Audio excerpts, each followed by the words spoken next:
That's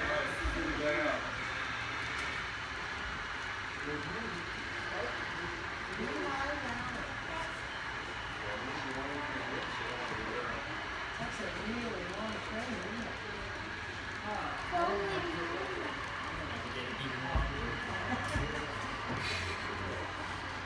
Do you have to worry about the weight of the actual the way you're pulling? Yes, yeah.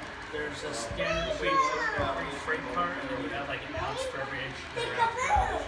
It's just standard, but yeah, like it's like the real thing. There's only so much that those engines can pull before it's just like too much.